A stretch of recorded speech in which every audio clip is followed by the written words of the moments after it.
Il s'agit de M. Brice Didier Sels Kumba Maber, le directeur général de la pêche. Bonsoir monsieur. Bonsoir madame. Vous êtes là pour une communication. En effet. Nous vous écoutons.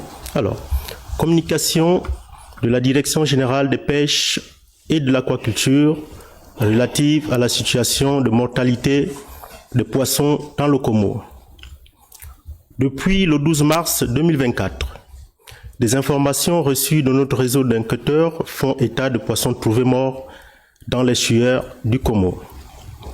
Cette situation a conduit immédiatement le ministre de l'Agriculture, de l'Élevage et de la Pêche à diligenter en urgence une mission d'inspection et de collecte d'informations sur la partie sud de l'estuaire du Comores, comprise entre Locapal et Kango.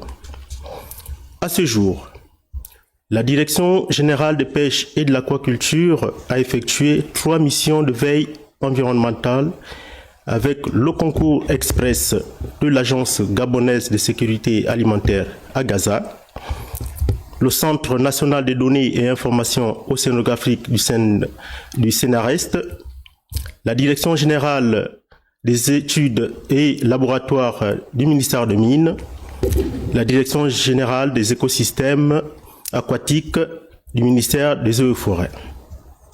Durant ces missions, les techniciens des différents laboratoires ont procédé au prélèvement des échantillons variés, cadavres de poissons, paramètres physico-chimiques, bathymétrie et points GPS.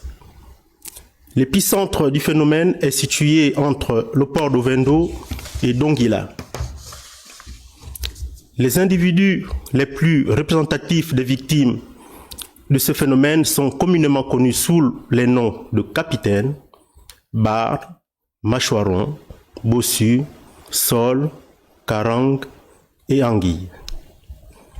En attendant les conclusions des analyses, les mesures suivantes ont été prises depuis le 15 mars 2024. Il s'agit notamment de la fermeture des activités de pêche et d'aquaculture dans les chueurs du Comores et ses affluents par décision du ministre de l'Agriculture, de l'Élevage et de la Pêche. L'organisation des patrouilles quotidiennes dans le Comores et dans les différents débarcadères et des opérations de sensibilisation des pêcheurs. Aussi, la Direction générale des pêches et de l'aquaculture invite-t-elle les populations riveraines et les différents pêcheurs à coopérer avec l'administration et à faire preuve de vigilance en attendant les différentes analyses.